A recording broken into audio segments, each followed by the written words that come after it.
अलैहिस्सलातु व तस्लीम ने सबसे पहला पैगाम दुनिया वालों के सामने जो रखा वो अकीदे तौहीद और अकीदे रिसालत का पैगाम था। खुदा एक है, उसके अलावा कोई इबादत के लायक नहीं है और मैं उसका रसूल हूँ। ये पहला पैगाम था।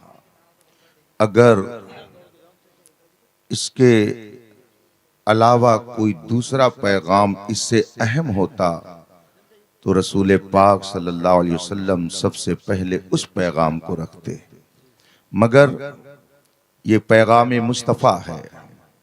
खुदा एक है, उसके अलावा कोई इबादत के लायक नहीं है। मैं उसका रसूल हूं और आखिरी नबी हूं। मेरे बाद क़यामत तक कोई नबी नहीं आ सकता। ये पहला पैगाम था। इसको ज़हन में रखिए कि ये मुस्तफ़ा जाने रहमत का पहला पैगाम है। और साथ ही साथ मैं ये भी अर्ज कर दूं कि इस पहले पैगाम का मुनकिर कौन हुआ, किसने नबी के इस पैगाम को सबसे पहले इनकार किया। और ये भी आपके जहन में होना चाहिए कि रसूल पाक सल्लल्लाहु अलैहि वसल्लम के इस पैगाम को किसने सबसे पहले कबूल किया।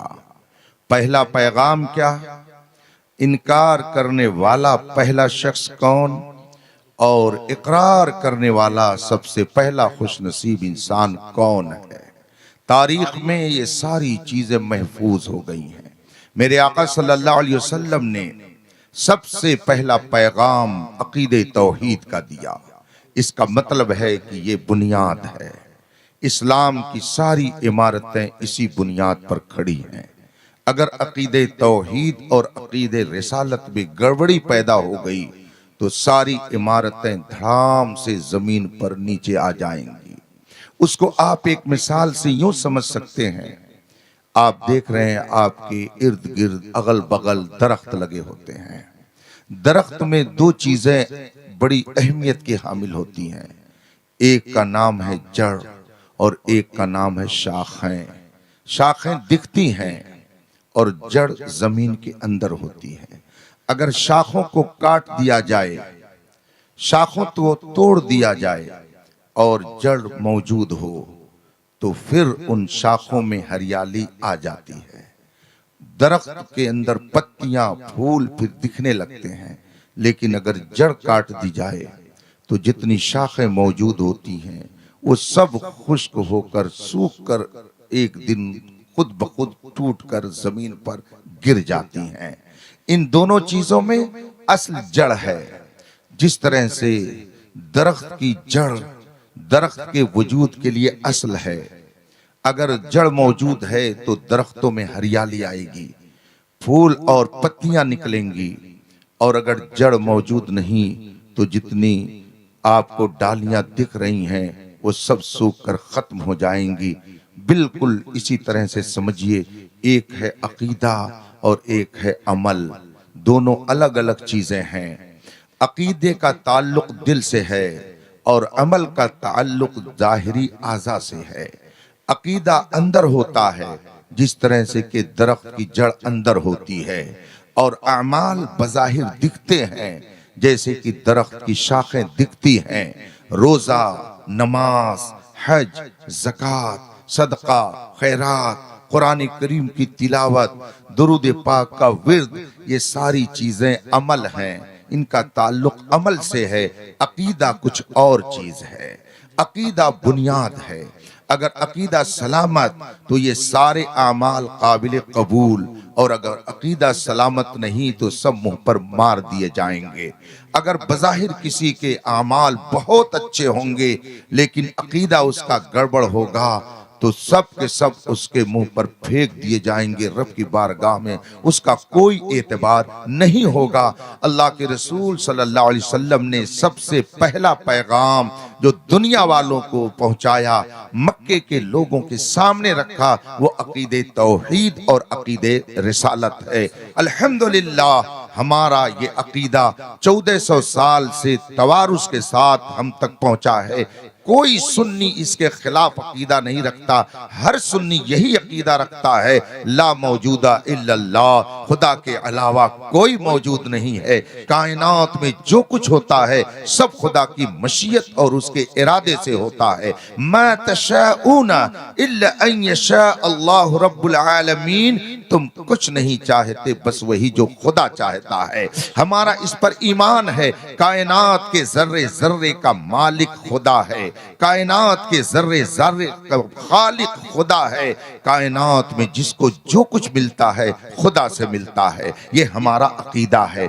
इसी बुनियाद पर हम उसके सामने सिर्फ अपनी पेशानी नहीं झुकाते बल्कि अपनी नाक को भी जमीन पर रगड़ देते हैं। ये नाक जमीन पर रगड़ना और सजदा करना ये इस बात का इकरार और एतराफ है कि मौला तेरे अलावा कोई इस कायनात का खालिक व मालिक नहीं है। यही अकीदे तौहीद है। अल्लाह के महबूब ने सबसे पहले उम्मत को जो अकीदा पहुंचाया वो अकीदे तौहीद का। सुभान अल्लाह, सुभान अल्लाह, सुभान अल्लाह, बेशक सुभान। और फिर अल्लाह के रसूल सल्लल्लाहु अलैहि वसल्लम ने आगे ये भी फरमाया, मैं उसका रसूल हूं।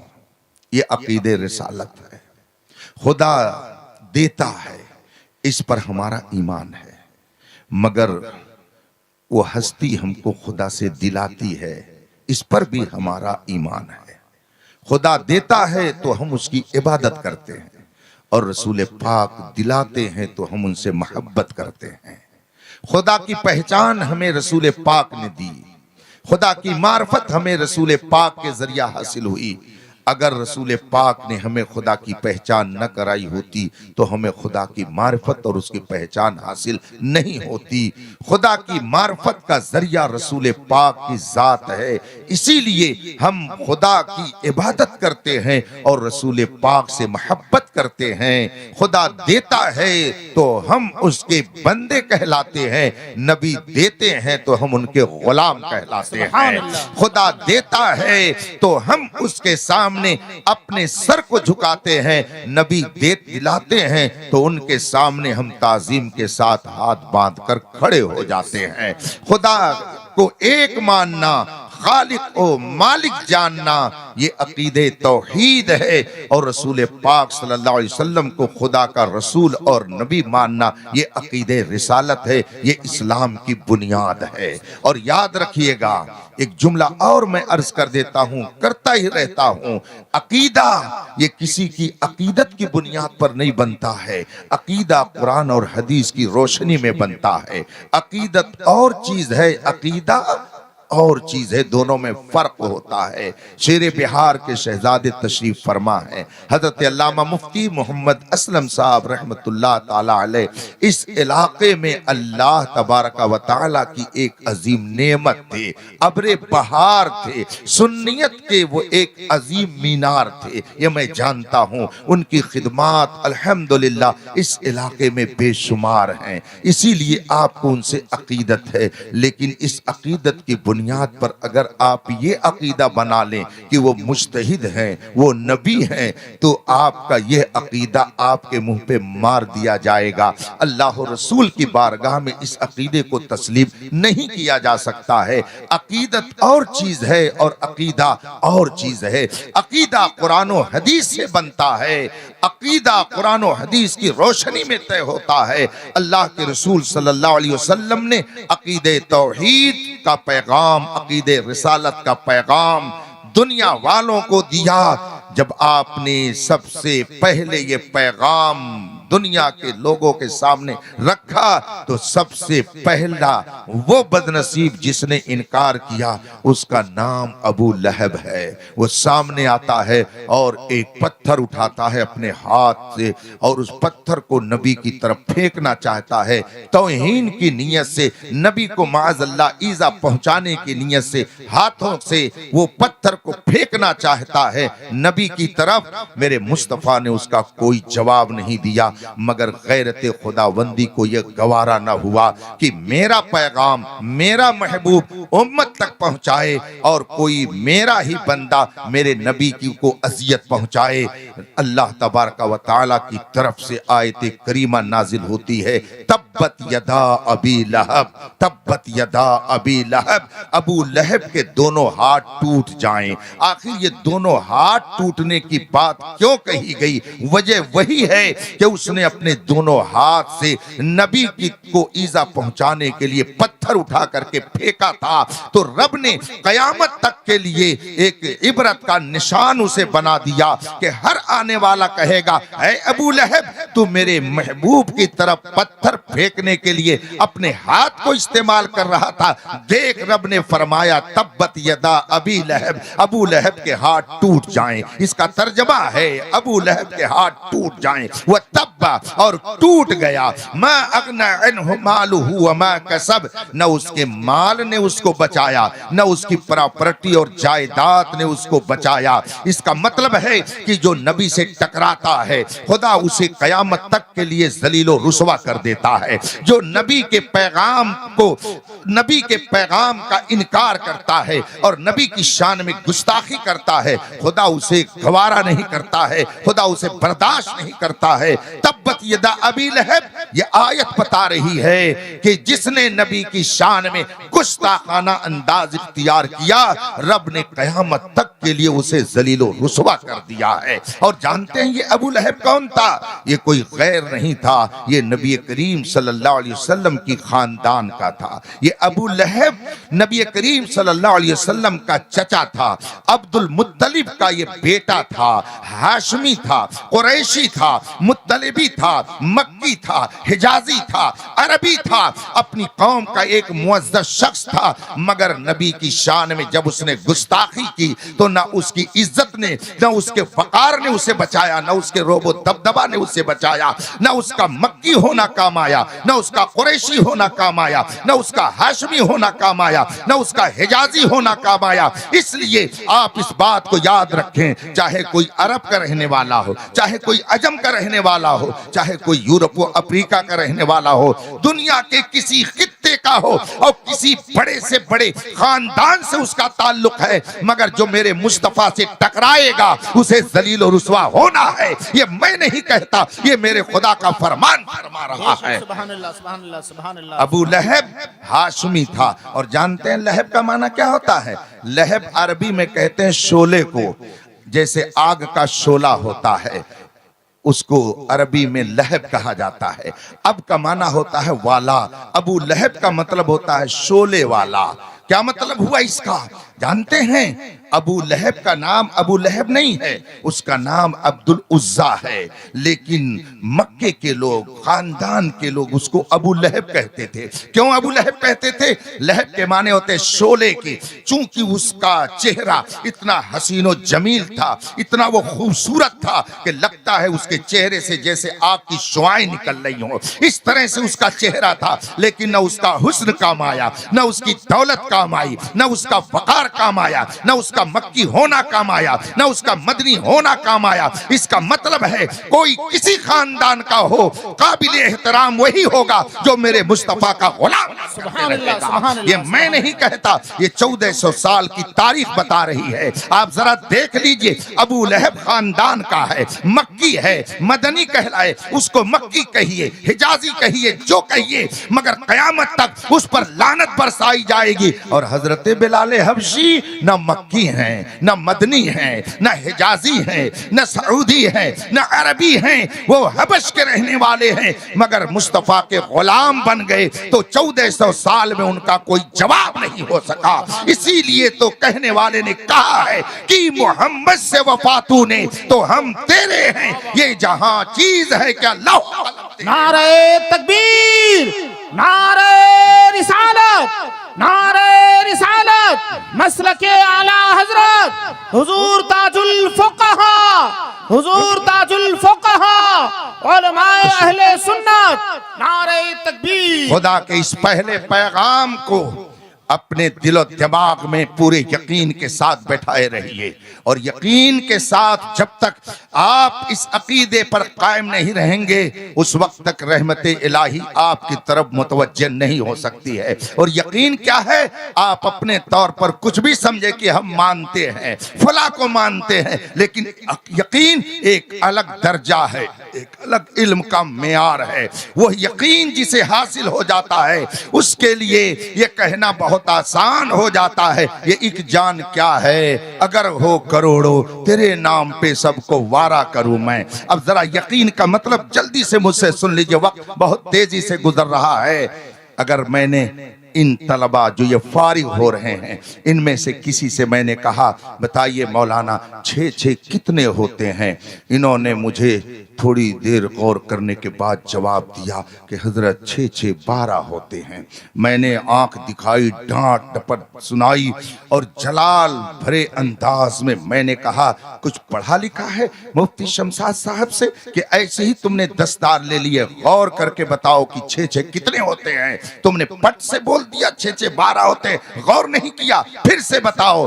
अब सोच में पड़ गए कि हजरत ने डांट दिया है, वाकई कुछ मुझसे गड़बड़ी हो रही है। फिर सोच रहे हैं, सोचने के बाद कहते नहीं हजरत 6 तो 12 ही होते हैं। और फिर जब दोबारा मैंने डांटा तो थोड़ी देर और सोचने लगे। इसका मतलब है कि अभी इनको यकीनी इल्म नहीं था, अभी इनको यकीनी इल्म नहीं था। यकीन अगर होता तो ये फौरन कहते हजरत पूरी दुनिया एक तरफ हो जाए, लेकिन जो मैंने पहले कहा है वही अब भी कहूंगा, 6 12 ही होते हैं, 13 नहीं होते हैं। अब फिर मैंने डांटा। अब इनके ऊपर न ताजुल फुकहा का लक़ब असर कर रहा है, न मुनाजिर अहले सुन्नत से इनको कुछ लेना देना है, न दारुल उलूम अलीमिया के सदर शोबा की हैसियत इनकी नजर में है। और ये चैलेंज करके कहते हैं हजरत माफ कीजिएगा, आप कुछ भी हैं, मुझको उससे इनकार नहीं, लेकिन 6 12 ही होते हैं। पूरी दुनिया इसके खिलाफ कहे मगर मैं वही कहूंगा जो मुझे यकीन से मालूम है। जब ये मंजिल आ जाएगी अब हम कहेंगे शाबाश मौलाना, वाकई आपको यकीनी इल्म हासिल है, आपका ये इल्म पुख्ता है, इसको यकीन कहा जाता है। आप जरा सी मुश्किल में पड़ते हैं तो फौरन इधर उधर बहकने लगते हैं। अकीदे तौहीद ये है, खुदा पर यकीन का माना ये है। पूरे हिंदुस्तान के लोग आपको कलमा पढ़ने की वजह से जलील करना चाहें, मारना चाहें, लेकिन आप यही कहें खुदा एक है, पूरी कायनात इसके खिलाफ कहे, मगर मैं यही कहूंगा खालिक एक है, कायनात का मालिक एक है। इसे यकीन कहा जाता है। जब ये मंजिल हासिल हो जाएगी तो आप कहेंगे हर जफा हर सितम गवारा है, इतना कह दे कि तू हमारा है। जब इस यकीन की मंजिल पर आ पाएंगे, और जब तक ये यकीन नहीं होगा उस वक्त तक रहमत इलाही को आप मुंतजिर होकर के देखते रहिए, मगर वो आने वाली नहीं है। बिलाल हबशी को अकीदे तौहीद पर यकीन था, इसीलिए जब दुश्मन आपको रेतीली जमीन पर तपते हुए रेत पर लिटा देता और ऊपर से गर्म पत्थर रख देता, और उधर से अगर कोई सहाबी गुजरता और हजरत बिलाल की इस मुश्किल को देख करके उसकी आंखों में आंसू आ जाता, तो हजरत बिलाल उसे ज़बाने हाल से कहते आप परेशान न होइए, आपको परेशान होने की जरूरत नहीं है। सहाबी कहते ए बिलाल, तुम्हारी इस अजियत को देख करके मैं बर्दाश्त नहीं कर सका, मुझसे बर्दाश्त नहीं हो रहा है, बड़ी अजियत उठा रहे हो। हजरत बिलाल ये नहीं कहते कि अजियत उठा रहा हूं, बल्कि ज़बाने हाल से क्या फरमाते, सुनो ए मेरे प्यारे साथी, कि अगर मुझे इस अजियत में मुब्तला किया गया है तो इसीलिए तो कि मैं खुदा को एक मानता हूं, उसके नबी को नबी तस्लीम करता हूं, इसी अकीदे की बुनियाद पर तो मुझे ये तकलीफ दी जा रही है। लेकिन सुनो, जब कोई शख्स कोई घड़ा खरीदता है, ज़बाने हाल से हजरत बिलाल का ये जवाब होता कि जब कोई शख्स घड़ा खरीदता है तो खरीदने से पहले उसको ठोंकता बजाता है, टनाटन की अगर आवाज निकलती है तो खरीदार समझ जाता है कि घड़ा टूटा नहीं है, और अगर घड़ा टूटा होता है तो उसकी आहिस्ता आवाज निकलती है। आप जाते होंगे बाजार में, मार्केट में, अगर मिट्टी का घड़ा खरीदना होता है तो आज भी लोग उसको टनाटन ऐसे मारते हैं, अगर आवाज उसकी टनाटन निकलती है तो समझ जाता है खरीदार की ये घड़ा फूटा नहीं है, टूटा नहीं है। और अगर उसकी आवाज में तब्दीली हो जाती है, आवाज बदल जाती है, भद भद हल्की आवाज आती है, आहिस्ता आवाज आती है, खरीदार समझता है कि ये कच्चा होगा, ये टूटा हुआ होगा। बिल्कुल ऐसे ही आवाज पर समझिए कि जब कोई चीज पुख्ता होती है तो उसकी आवाज में टनटनाहट होती है। आप कहते तो हैं कि हम टनाटन सुन्नी है, लेकिन टनाटन सुन्नी का मतलब ये होता है कि दुश्मन अगर आग में डालना चाहे तब भी आप ये कहें खुदा एक है, उसके अलावा कोई दूसरा इबादत के लायक नहीं। बेशक, सुभान अल्लाह, जिंदाबाद जिंदाबाद।